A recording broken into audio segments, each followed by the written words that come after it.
शांति। प्रजापिता ब्रह्मा कुमारी ईश्वरी विश्वविद्यालय में आज ज्ञान मंथन स्टूडियो के तरफ से आज हम आए हैं केरला। केरला में एक आता है स्थान कन्याकुमारी। कन्याकुमारी की संचालिका हमारी कोकिला दीदी। जी हाँ, पिछले 32 सालों से आप ज्ञान में हैं। आज इस एपिसोड में उनकी जीवन गाथाओं को लेकर हम जानेंगे कैसे बचपन से लेकर समर्पण तक की गाथा और आज दिन तक कैसे निर्विघ्न चलती आ रही हैं। ऐसे बाबा के नैनों के नूर दिव्य आत्मा का हम स्वागत करते हैं कोकिला दीदी का। कोकिला दीदी, हम शांति।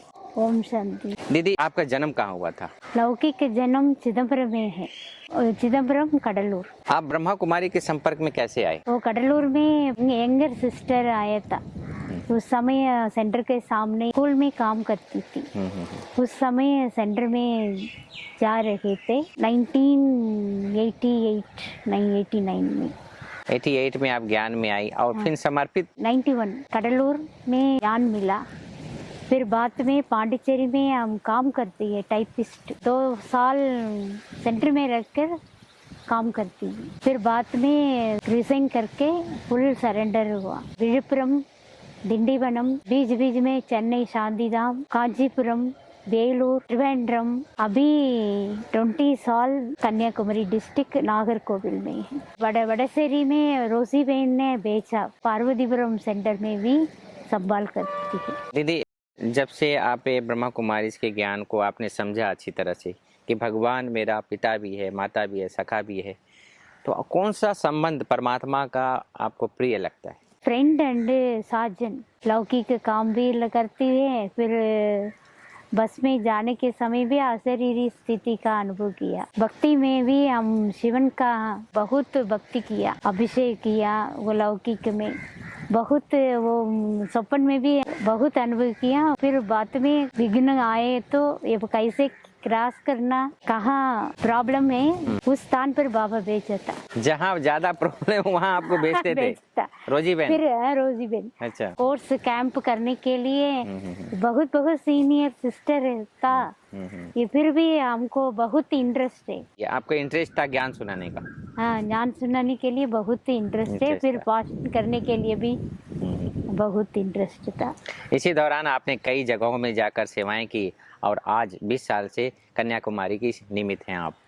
आपके अंडर में 2 बहनें और 1 भाई समर्पित रूप से सेवाएं दे रहे हैं। और 2 बहन में भाई भी सुंगवा सत्र में समर्पित हैं। दीदी, आप गांव की सेवा कैसे करती हो? अपने अपने स्थान पर अपना अपना घर में इंटरेस्ट है। इधर वालों को माताओं को ज्ञान में है, जानने वाला उसका घर में। फिर नहीं तो मंदिर में जाकर स्पीच करके फिर एक स्थान पर कोर्स शुरू करना। वहाँ प्रदर्शनी चित्र लगाती थी, सबको बाबा का मैसेज देती। और अचानक उसमें से कोई बंदा निकलता था कि हमारे घर में गीता पाठशाला। ऐसे 20 गीता पाठशाला है। दीदी, आपकी हॉबी क्या है? वो किचन में टोली बहुत अच्छा करने के लिए, टोली बनाना और टोली खिलाना। क्लास कोर्स करने के लिए बहुत ज्ञान सुनाना और ज्ञान के सुनाकर सबको ज्ञानवान बनाना। दीदी, आप दादियों से क्या प्रेरणा ली? जब आप मधुबन जाते थे, दादियों को देखते थे, तो उनसे क्या प्रेरणा आपको जीवन में आती? एक्टिविटीज देखने के समय कितना त्याग किया, सहन किया, ऐसा हमको भी देख करके हम बीच में दादी का क्लास है ना, बहुत वो धारणा करने के लिए बहुत अच्छा क्लास है। इसलिए तेस्ते हम जो दादी का क्लास है ना, पावरफुल क्लास। बाबा का वाणी में अव्यक्त वाणी भी ऐसा ही है। पहले मेरे को साकर वाणी इतना पसंद नहीं है। पांडिचेरी में रखने समय हिंदी नहीं है मालूम है, इसलिए कोरलो से तमिल में कोरलो से अव्यक्तवाणी कोरलो से ये क्लास कराती थी। फिर मेरा नाम भी सभी स्टूडेंट रखा कोरलो से सिस्टर। फिर हम थोड़ा सीख करके और अभी हिंदी में क्लास, हिंदी, मलयालम, तमिल भी मिक्स। ओके। तो इससे पूर्व पहले आपका नाम क्या था? कोकिला है। कोकिला है। वो स्कूल का नाम बसंता। वर्तमान समय आपकी दिनचर्या क्या है? मॉर्निंग 4 to 5 योगा, फिर 5 to भोग बाबा को अमृत वेला भी भोग लगाया। फिर बाद में क्लास के बाद फिर 11 o'clock भी क्लास है, 11 to 12 ऑनलाइन में। फिर इवनिंग 6:30 to 7:30 योग, फिर 7:30 to 8 क्लास, फिर बाद में गुड नाइट योगा 9 to 9:30। दीदी, आप अपनी स्थिति को निर्विघ्न बनाए रखने के लिए क्या करती हो? सोमान में रखते हैं, बाबा वाणी में कितना बोल दिया ये वो यूज़ करते हैं कि सिचुएशन के बारे में बाबा टच किया, प्रॉब्लम को बहुत इजी सॉल्व कर रहे थे। फिर ये वेलूर में रखने के समय एक दिन में तैयार करना, ऐसे रोजी बेन ने बोला। फिर दिन रात नींद भी नहीं है, नहीं कि वो एक रात से मॉर्निंग तक मैं लिख करके वो उस समय कंप्यूटर भी नहीं, फिर रात फुल रात अकाउंट लिख करके मॉर्निंग वो रोजी बेन को भेजा। फिर क्लास में भी तुरंत क्लास भी 7 o'clock क्लास भी रखते थे। और बहुत वंडरफुल एक दिन में मेरे को इतना काम नहीं किया, इसलिए बाबा ने करवाया है। ऐसे ही फर्स्ट स्टार्ट कोर्स कैंप माना मेरे को मालूम ही नहीं है, कोर्स करती थी, इसलिए रोजी बेन ने वो अच्छा कोर्स करे, इसलिए सीनियर सिस्टर सभी है इसके बीच में हमको भेजा था सईदापेटे कांचीपुरम में शुरू करने के लिए। फर्स्ट पहले 100 souls वो कोर्स करके रोज क्लास में आते थे। फिर वो समय सेंटर में नहीं है, वो कल्याण मंडप में रखा है। डेली अन्ना नगर से हम बस में ट्रेन में जाते थे। उस समय भोग भी 100 लोगों को तैयार करके मॉर्निंग तैयार करके लेकर के हम गए थे उस समय। दोस्तों, कोकिला दीदी जब से ज्ञान में आई है तब से बड़ों की आज्ञा, बड़ों का आशीर्वाद, बड़ों का फरमान पर चलते हुए चलती आई। उन्होंने दिन और रात नहीं देखा, सदा बड़ों की जो आशीर्वाद मिले और उसको करते आए। इनके जीवन में बहुत सारे उतार चढ़ाव आए, लेकिन बड़ों की आदर करना, सत्कार करना, ये सदा ही इनके दिलो दिमाग में बसता था। और आज दिन तक जो बड़ों का आदेश वह सिर माथे पर, इसी आधार पर हमारी कोकिला दीदी चलती आई। और यही कारण रहा कि आज इनकी स्थिति निर्विघ्न है और आगे बाबा के दिल में बसते हुए आगे बढ़ रही हैं। दीदी, रोजी दीदी के साथ का कुछ ऐसे अनुभव, उनके साथ का कुछ ऐसा वृत्तांत सुनाएं। रोजी बेन हम काजीपुर में रहने के समय मैंगो पसंद है, वो आने के समय मैंगो लेकर के कोकिला को पसंद है, लेकर के आए। एक टाइम सईदापेटे में छोड़ करके आने के लिए बोला, फिर मैं छोड़ करके आई। उस समय रोजी बेन ने दूसरी स्थान पर सेवा के लिए चली, फिर बाद में आने के लिए हमको कंग्रेचुलेशन किया, बोल दिया आप छोड़ करके आई, इसलिए कंग्रेचुलेशन भी किया रोजी बेन। मैंने बड़ों की दुआएं भी सदा साथ में रहती थी। उनके जीवन में ऐसी कुछ शिक्षाएं जो आपको लगता है कि इनके जीवन में जो है वो हमारे जीवन में होना चाहिए, ऐसी कोई शिक्षाएं? रोजी बेन बहुत स्ट्रिक्ट है ना, बहुत स्ट्रिक्ट है। हमको भी ऐसा श्रीमत में बहुत स्ट्रिक्ट है। दूसरों को हम इतना देखते नहीं है, जो सभी माता को भी बोल दिया सिस्टर आप जैसा आने के लिए बोलती है, या सभी लोग ऐसा नहीं है ना।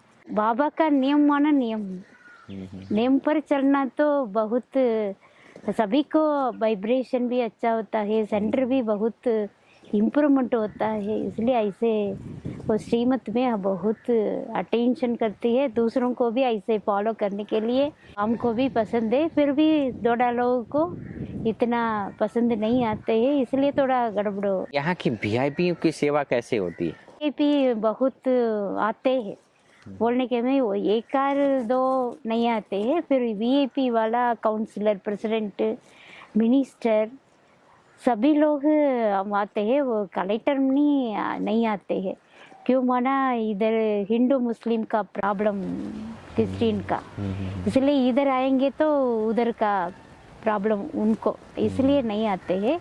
दिल से धैर्य से आते हैं। हम प्रोग्राम स्टार्ट करने के लिए, पीस मार्च स्टार्ट करने के लिए आते हैं। बाकी मिनिस्टर्स, काउंसिलर, वीआईपीस, बिजनेसमैन है, बहुत बिजनेसमैन वाला, तो हम इसी आते हैं बुला के। हम घड़ी घड़ी क्यों हमको बुलाया नहीं है, ऐसा ही अभी हमको क्वेश्चन पूछ रहे हैं। सिस्टर, आप इतना बड़ा प्रोग्राम रखा है, हमको भूल गई, क्यों हमको हमारे को बुला नहीं है, ऐसा ऐसे वाला भी बहुत है अभी। तो कंटिन्यूस हम कितना प्रोग्राम है बुलाए, दूसरा नया नया वाला को बुला के अच्छा है ना, हम सोच रहे थे। और पुराना वाला हमको भी क्यों नहीं बुलाया, ऐसा भी बोल रहे हैं। रतनमणि दादी 2 टाइम इधर आया था, गुलजार दादी, जानकी दादी और रतनमणि दादी भी घड़ी घड़ी हम मिला था, फिर बात नहीं किया। वो सभी सिस्टर्स इकट्ठा करके मिला था। प्रवीणा बहन भी इधर आया था, कन्याकुमारी में आया था। उस समय बहुत स्थान में देख करके बहुत पसंद है। दूसरे टाइम वो दादी को इधर बुलाने के भी, वो म्यूज़ियम तैयार करना, ज़रूर दादी को बुलाएगा ऐसा बोला। मैंने सबकी इच्छा कामनाएं रहती हैं कि दीदी हमें एक बार बुला लिया तो अंदर से कामना रहती है। दीदी, युवा पीढ़ी को आप क्या संदेश देना चाहेंगे, जो युवा भटक गया है, लक्ष्य से विहीन है, ऐसी युवाओं को आप क्या संदेश देना चाहेंगे? वो ट्रेस के लिए हम मेडिटेशन करना, मेडिटेशन के बाद हमको बहुत उनको प्यार करना, प्यार देंगे तो सभी आ सकते हैं ना, ऐसा ही करना। दोस्तों, कोकिला दीदी न दिन देखा न रात देखी, सदा बाबा की छत्र छाया में रहते हुए अपनी अवस्था को निर्विघ्न बनाया। ऐसी हैं हमारी कोकिला दीदी। जी हाँ, आपके इनके शब्दों से ही जान जाएंगे कि कैसे इन्होंने बड़ों की आज्ञा प्रमाण दिन रात सेवा करते हुए ये नहीं देखा कि एक स्थान पर हमें बैठा दिया, मैं सेवा करती रहूं। नहीं, मुझे आगे बढ़ना है, मुझे आगे सेवाएं देनी है, मुझे आगे लोगों को बाबा का मैसेज देना है। ऐसे इनके मन में चाहना जो थी, बाबा ने पूर्ण किया और आज कन्याकुमारी के आप सेवा स्थान पर सेवाएं दे रही हैं, निर्विघ्न रूप से चला रही हैं। यहाँ तक कि यहाँ रिट्रीट बनाने की भी बात हुई थी, लेकिन विघ्न आया तो क्षमा, मुझे विघ्न नहीं फैलानी। किसी के प्रति भी कोई विघ्न आता है, दीदी पीछे हट जाती है, निमित्त आत्माएं पीछे हट जाते हैं। इसीलिए इनके जीवन से हमें सीख मिलती है कि हमें सदा ही निर्विघ्न रहना चाहिए और अन्य आत्माओं को भी निर्विघ्न बनाएं। ऐसे दिव्य आत्मा आज हमारे साथ रहीं कन्याकुमारी से कोकिला दीदी। ऐसे दिव्य आत्मा के साथ एक बार फिर आपके साथ मिलेंगे, तब तक के लिए हमें इजाज़त दीजिए। ओम शांति। दीदी ओम शांति। ओम शांति। ओम शांति। इस शरीर का नाम शिव शंकरी है। मैं कन्याकुमारी सेंटर से हूँ, कोकिला बहन के अंडर में सेवाएं कर रही हूँ। कोकिला बहन जो है हमारी बहुत प्यारी है, वो हमको सेवा के मौके बहुत ज़्यादा देते हैं। जैसे कि यूथ प्रोग्राम ज़्यादा होता है, वो सब का मौका दीदी हमको बहुत अच्छे से देते हैं। और जहाँ भी सेंटर में छोटे छोटे कन्याएं जो आते हैं, उनका पालना बहुत अच्छी तरह करती हैं।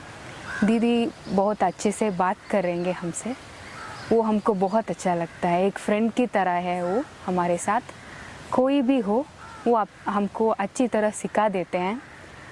मैं 12 साल से ज्ञान में हूँ, दीदी के साथ अभी 10 साल हो गए साथ में रह के, तो बहुत अच्छा लग रहा है। सचमुच दीदी को बहुत धन्यवाद करना है और बाबा को भी thank you Baba, thank you दीदी। तो ये सारी अव्यक्त पालना जो बाबा दे रहे हैं, वैसे ही दीदी हमको सारी पालनाएं देते आ रहे हैं। सिवाय कन्या के लिए ही नहीं, सारे माताएं, सारे भाई लोग सबको बहुत प्यार से और बहुत इज्जत से दीदी रखते हैं। दीदी जो है हमारा बहुत इस उम्र में भी वो बहुत अच्छे से कहीं पे भी बाबा के लिए कुछ भी कर देते हैं। उनको तकलीफ़ होता वो सब वो कभी भी बोला ही नहीं। उनको ऐसे शरीर का ऐसे कुछ नहीं बोलता, वो सिर्फ बाबा बाबा बोल के सारा काम ऐसे ही करते हैं। बहुत अच्छा लग रहा है। धन्यवाद। ओम शांति। ओम शांति। मेरा नाम सुमलता है और मैं कन्याकुमारी से हूँ। मैं कोकिला दीदी के साथ पालना ले रही हूँ। कोकिला दीदी जी हमको बहुत प्यार से और हमको बहुत शक्तिशाली देके हमको सेवा करने के लिए मदद करते हैं। हम उनके अंडर बहुत अच्छा पालना लेकर पल रहे हैं।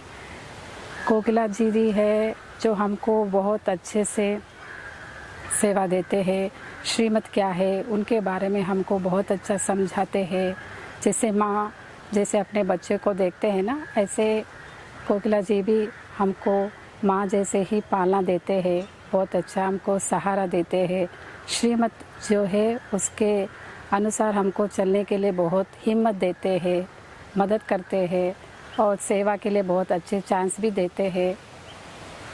उनको भी हमारे तरफ से, बाबा के तरफ से बहुत उनको धन्यवाद है। और हमारे घर में जो भी परेशानी है वो अच्छे से सुनते हैं और उसका जो भी सलूशन है वो हमको देते। हमको उस सलूशन से देकर हमको उस परेशानी से बाहर निकाल कर पालना देते हैं। मुरली द्वारा, श्रीमत द्वारा, सेवा द्वारा, जैसे कैसे धारणा करना है, बाबा से कैसे शक्ति लेने हैं करके हमको बहुत हिम्मत भी देते हैं, मदद भी करते हैं। तो उनके लिए बाबा को धन्यवाद। बहुत सेवा कर रहे हैं। उनका तबीयत ठीक नहीं है, फिर भी वो अपने योग शक्ति से, अपने श्रीमत की शक्ति से कन्याकुमारी बहुत साल से सेवा कर रहे हैं। उनका बहुत हिम्मत बाबा उनको दे रहे हैं, शक्ति भी दिया है। उनकी शक्ति के पालने में हम सभी आत्माएं बहुत भाग्यवान हैं जो ऐसे हमको बाबा ने निमित्त बनाया है। इनसे हमको बहुत सीखने को मिलता है। हर रोज़ हमको अमृत वेले कैसे करना है, श्रीमत से कैसे हमको मुरली पढ़ना है, श्रीमत से कैसे हमको पालना करना है, ये सब हमको दीदी ने बहुत अच्छे से सिखाया है। और हमको प्यार से पालना करके हमको भी सीखने के लिए बहुत मिलते हैं। भगवान। ओम शांति। दीदी को भी धन्यवाद, बाबा को भी धन्यवाद। ओम शांति।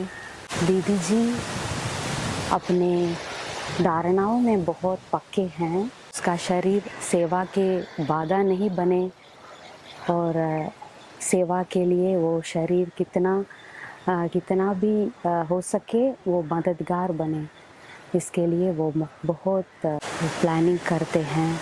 हमको भी बहुत प्यार से पालना देते हैं, हमको आगे बढ़ाते हैं, सेवा में हमको लगाते हैं। बाबा की श्रीमत में बहुत पक्के रहते हैं। बाबा की हर एक बात को अपने मन में ज़्यादा रखते हैं और दूसरों को भी वो सिखाते भी हैं।